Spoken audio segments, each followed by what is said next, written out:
Bonjour à tous et bienvenue dans ces émissions In Studio. Et mon thème, je le continue avec vous, prendre la moisson. C'est le thème de l'évangélisation et je vous encourage à aller voir les sessions précédentes. J'espère que Dieu vous parle. J'espère que vous appréciez ces moments qu'on a ensemble pour ceux qui ont suivi les différentes sessions. Et aujourd'hui, j'aimerais commencer la session numéro 4 avec la joie du salut. La joie du salut. Parce qu'il y a une joie que tu reçois lorsque tu acceptes Christ dans ta vie comme Seigneur et Sauveur. Et il y a une joie que tu communiques alors que tu partages l'Évangile.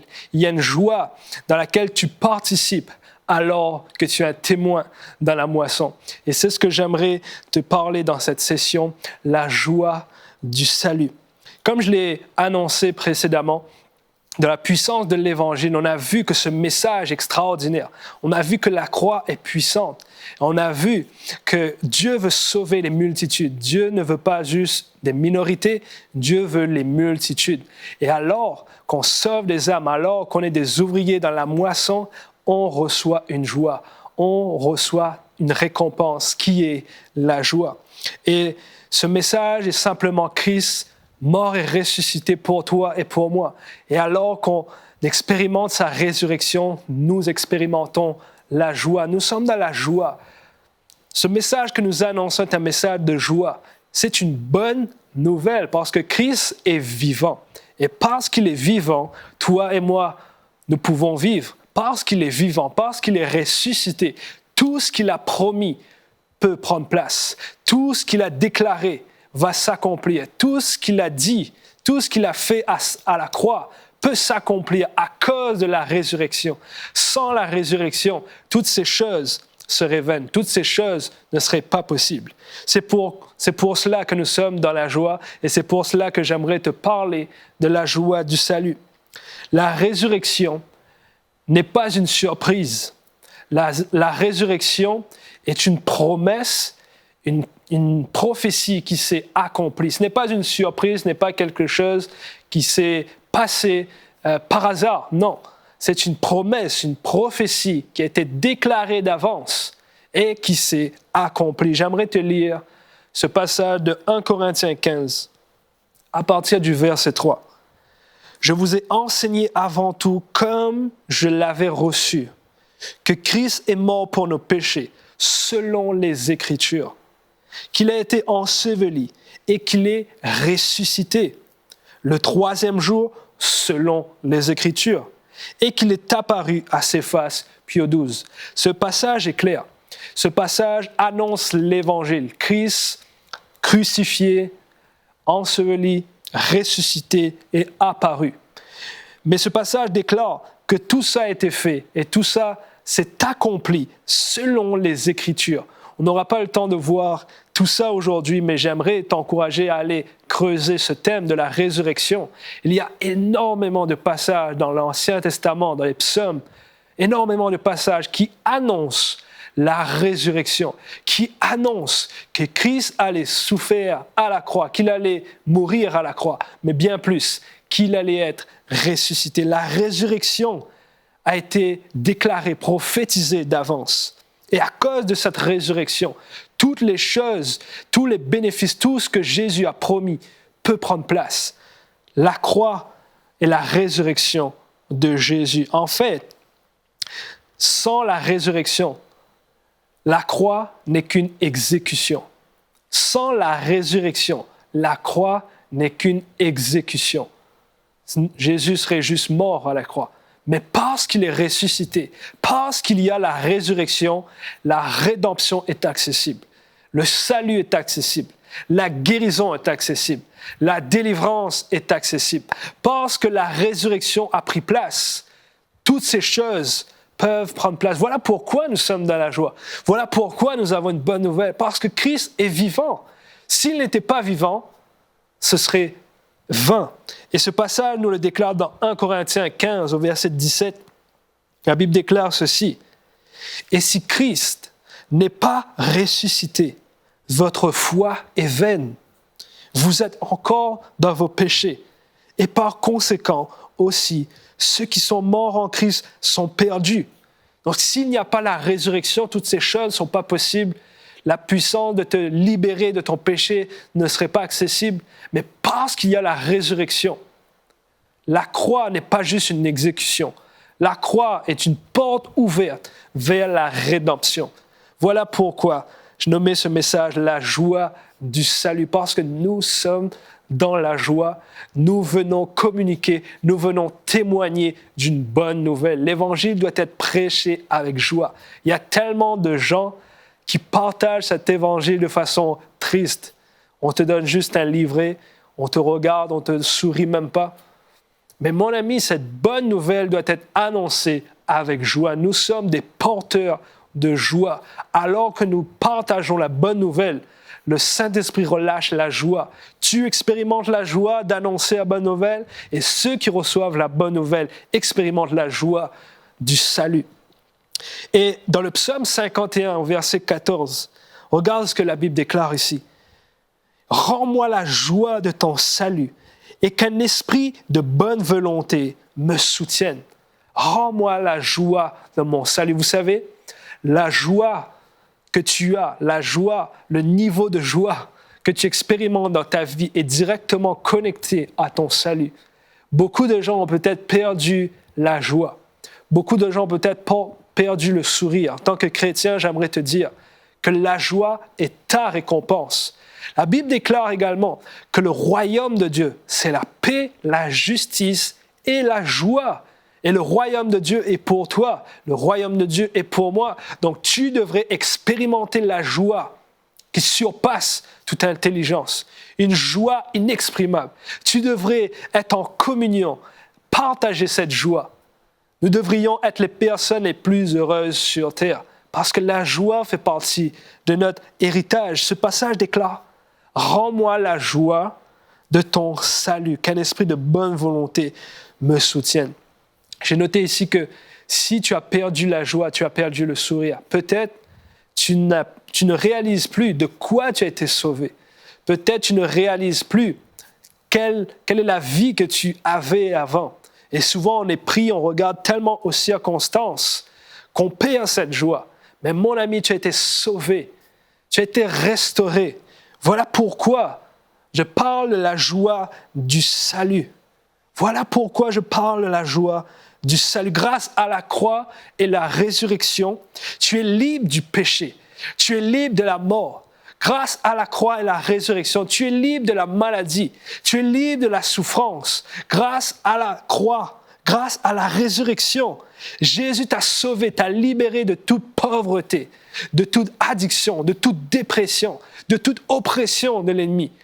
Voilà pourquoi tu as de quoi te réjouir. Grâce à la croix, tu es pardonné, tu es réconcilié, tu es accepté par le Père. Tu es devenu un membre de la famille de Dieu. Tu es un enfant de Dieu, tu es juste à ses yeux.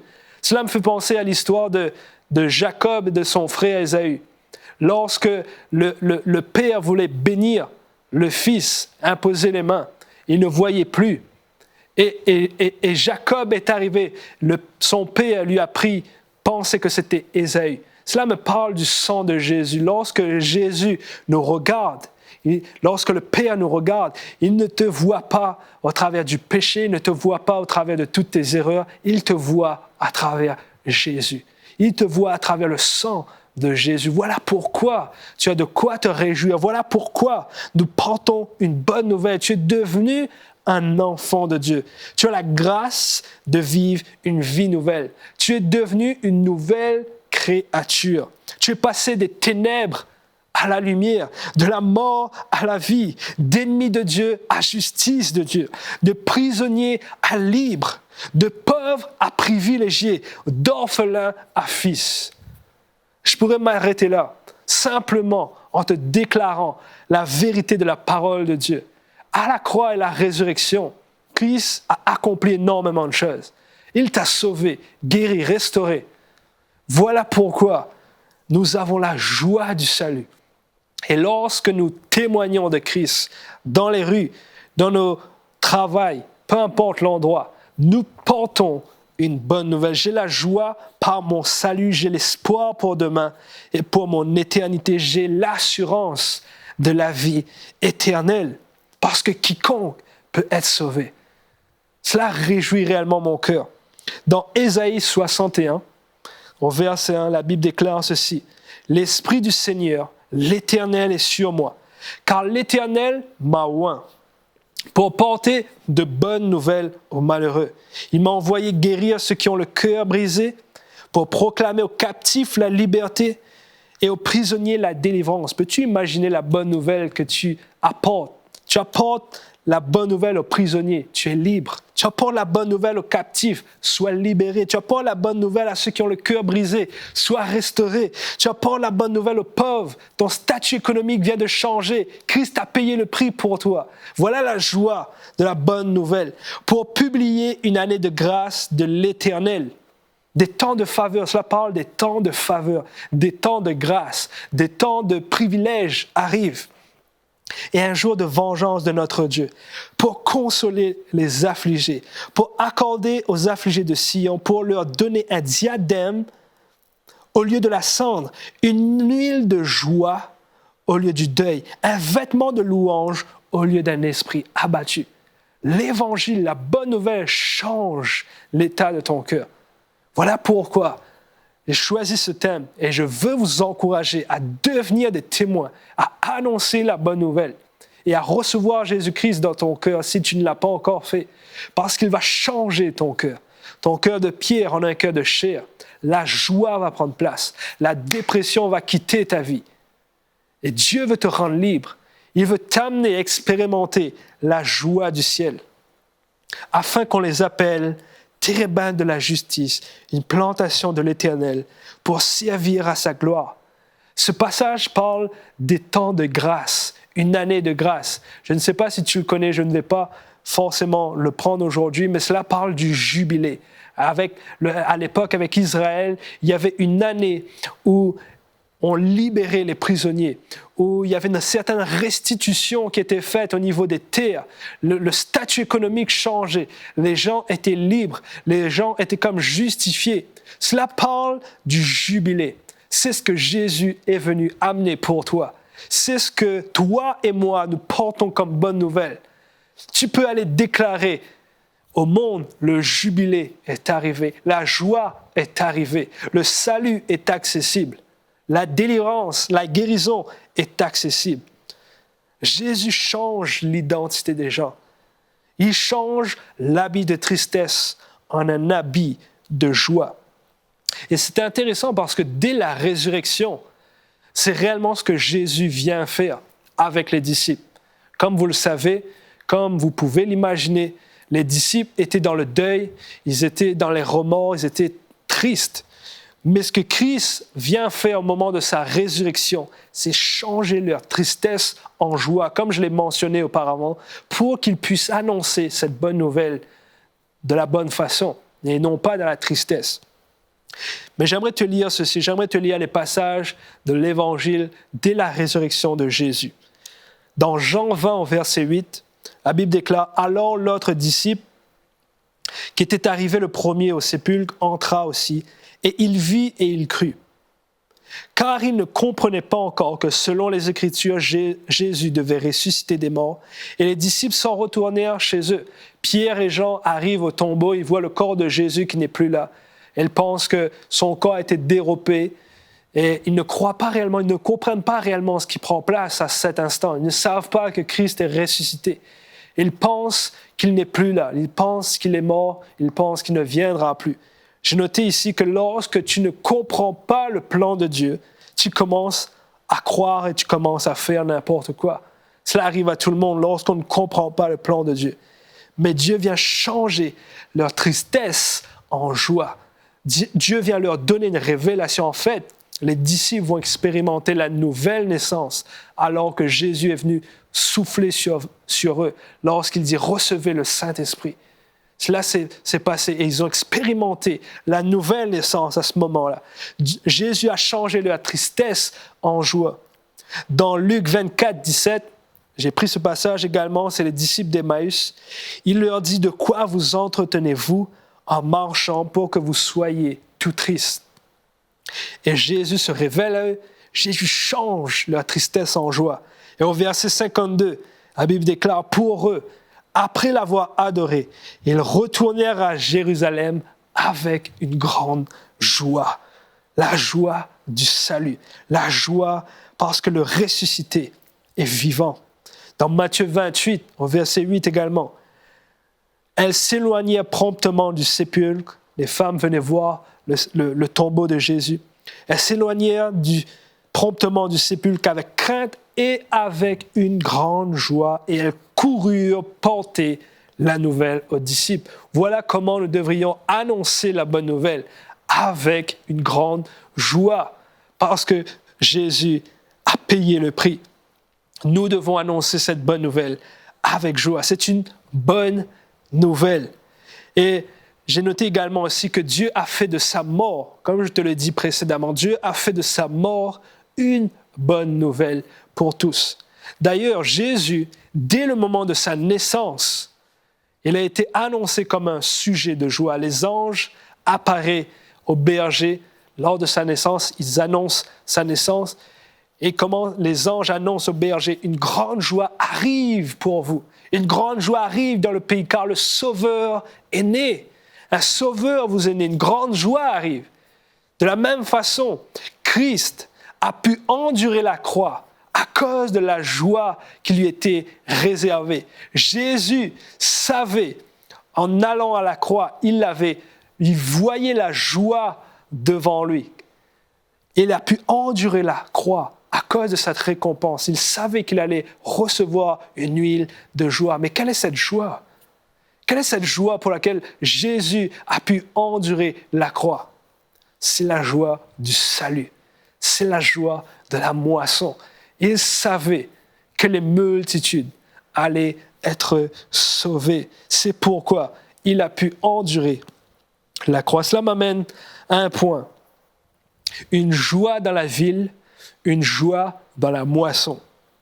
Une joie dans la ville, une joie dans la moisson. J'aimerais que tu puisses lire avec moi dans Luc 7 au verset 11.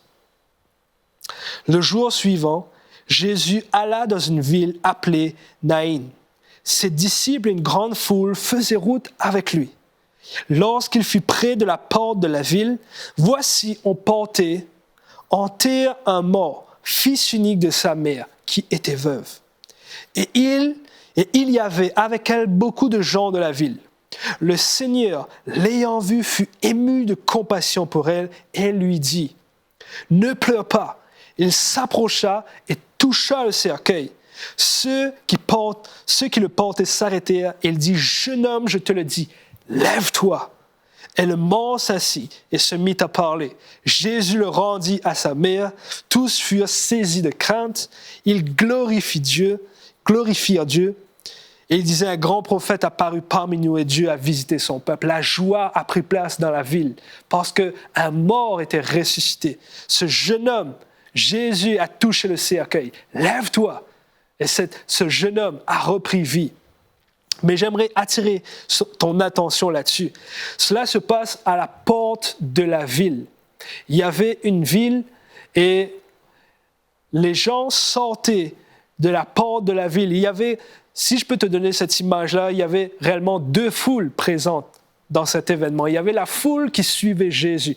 J'ai appelé ça la foule de la vie, la foule de l'espoir, la foule de la joie. Ça, c'est toi et moi. Alors que tu as accepté Jésus, tu fais partie de la foule de la joie, ceux qui portent la vie, ceux qui portent Christ, ceux qui portent la joie. Mais cette foule va entrer dans la ville. Et qu'est-ce qui se passe? Ils croisent une autre foule. La foule avec cette mère qui porte son enfant qui est mort. J'ai appelé cette foule la foule de la mort, la foule du deuil, la foule du désespoir. C'est le monde, c'est les nations, la société qui a besoin de Jésus aujourd'hui. Et il y a réellement un choc qui prend place à la porte de la ville. Les deux foules se rencontrent, la foule de la vie, la foule de la mort. Et alors que la vie entre dans la ville, la joie sature l'atmosphère. Le mort est ressuscité. Jésus touche le cercueil et dit à ce jeune homme, « Lève-toi » et il est complètement ressuscité. la joie. Les gens commencent à adorer, glorifier Dieu parce que la joie est entrée dans la ville. Les amis, alors que nous annonçons la bonne nouvelle, nous pouvons changer l'atmosphère dans notre ville, dans notre famille, peu importe, dans ton immeuble, dans ton travail. Lorsque tu prêches l'Évangile, la joie du salut est accessible. Là où Jésus est, la vie est, la joie vient. Et c'est réellement étonnant ce qui prend place. La ville, l'atmosphère change dès le moment où Jésus arrive. C'est ce que Jésus veut faire. Il veut changer les circonstances. Il veut changer la circonstance dans laquelle tu vis en ce moment et il veut te faire entrer dans une joie inexprimable. Dans Luc 10, au verset 21, ce passage déclare « En ce moment même, Jésus tressaillit de joie par le Saint-Esprit. » J'ai pris uniquement ce verset, mais l'histoire dans Luc 10, c'est que Jésus envoie les disciples deux par deux dans la moisson. Il leur dit simplement « Allez dans la moisson et partagez l'Évangile, partagez la bonne nouvelle. » Et alors qu'ils reviennent, Jésus tressaillit de joie. Quelle est cette joie à nouveau?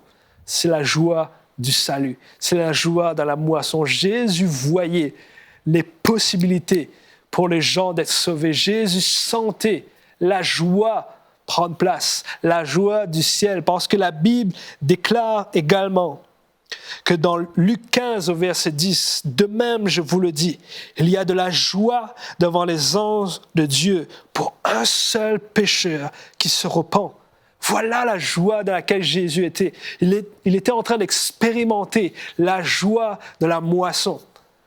Pour une seule âme qui se repent, le ciel étant entier et dans la joie. Le ciel se réjouit pour les âmes qui tournent leur cœur vers Dieu. Donc, mon ami, nous avons une bonne nouvelle que nous devons annoncer. Nous pouvons littéralement amener la joie dans la vie des personnes, amener la joie du salut dans la ville. Et Jésus veut cette chose. Jésus veut la joie pour toi et pour moi. Dans Acte 2, au verset 13, les disciples viennent de recevoir le Saint-Esprit et quelque chose d'assez intéressant prend place. La Bible déclare, Acte 2, au verset 13, « Mais d'autres se moquaient et disaient, ils sont pleins de vin doux. » Les gens voyaient les disciples qui venaient de recevoir la puissance du Saint-Esprit. Ils les voyaient comme si qu'ils étaient comme saouls. Certainement, à ce moment-là, ils parlaient en langue, ils annonçaient l'Évangile, mais ils étaient comme ivres. Cela veut dire qu'ils étaient certainement en train de rire, ils étaient certainement en train de marcher de façon bizarre. Mais cela me parle de quelque chose de fort. Cela me parle qu'ils venaient de recevoir le vin nouveau, qu'ils étaient dans une joie qui les affectait, une influence du Saint-Esprit qui les affectait. Et nous devons faire de même. Tu dois être rempli, être ivre de la joie du ciel pour annoncer cette bonne nouvelle. Et alors que les âmes se repentent, alors que les âmes sont gagnées, je te garantis, tu expérimenteras la joie. Tu vas expérimenter cette communion avec le ciel qui célèbre une seule âme qui se repent. C'est le temps, les amis, de répandre la bonne nouvelle sous l'onction du Saint-Esprit. C'est le temps d'annoncer que Christ sauve, qu'il est ressuscité. Voilà notre bonne nouvelle. Jésus-Christ, le Rédempteur, vit. Je me rappelle avoir annoncé l'Évangile dans une famille à Salazie, avec une famille que j'aime énormément. D'ailleurs, je pense qu'ils vont regarder ces émissions. Mais je me rappelle le sourire prendre place sur leur visage dès que l'Évangile a pénétré dans leur famille. Lorsque Jésus est venu, des dizaines de personnes sont venues à Christ et la joie a pris place. Je me rappelle également, alors qu'on était en évangélisation, le Seigneur m'a demandé de prendre un risque. Alors que je voyais cette famille qui allait dans une église, ils étaient à la porte d'une église et je voyais un homme justement qui avait la jambe droite complètement dans un plâtre. Il n'arrivait pas du tout à marcher. Et je suis allé aborder cette personne et je lui ai dit, est-ce que tu veux que Jésus te guérisse? Et elle m'a dit, oui, mais là, je vais à l'église, tout ça. Elle dit, mon ami, l'église, c'est maintenant. Là, maintenant, Jésus veut te guérir. Et alors que je lui ai demandé si je pouvais prier pour lui, et simplement, le Seigneur m'a demandé de prendre des risques. Alors, je suis monté sur un banc et j'ai appelé toutes les personnes qui étaient autour. Et dit, regardez cet homme, il est sur le point d'être guéri. Toutes les personnes ont commencé à s'avancer. Et je me suis dit, Seigneur, maintenant, c'est à toi de faire. Il faut qu'il soit guéri. Toutes les personnes attendent. Et alors qu'ils sont avancés, j'ai simplement posé ma main sur son genou. Et j'ai ordonné à ce genou d'être guéri. Genou dans le nom de Jésus. Je te l'ordonne, sois guéri. Cet homme a été instantanément guéri. Des pleurs ont commencé à prendre place. Il était dans la joie. La famille était touchée. On était là avec plusieurs évangélistes. On a commencé à témoigner de l'amour de Jésus. Et plusieurs personnes ont reçu le Seigneur à cet instant-là. La joie a pris place. Mon ami, tu peux changer l'atmosphère de ta famille, de ta ville, de ta vie par la joie du salut. Décide d'annoncer la bonne nouvelle. Décide de prêcher Christ mort et ressuscité. Seigneur, merci pour ce que tu fais aujourd'hui. Merci pour la joie qu'ils vont communiquer, la joie qu'ils expérimentent à l'instant. Je prie qu'ils soient ivres de joie, qu'ils soient sous l'influence de ton Saint-Esprit alors qu'ils annoncent cette bonne nouvelle. Que la puissance du Saint-Esprit les accompagne, qu'ils puissent témoigner avec la joie du ciel. Parce que le royaume de Dieu, c'est la paix, la justice et la joie. J'espère que vous avez apprécié cette session. C'était la joie du salut. Je vous encourage à aller témoigner de l'amour de Jésus. On se retrouve pour la dernière session. À très bientôt.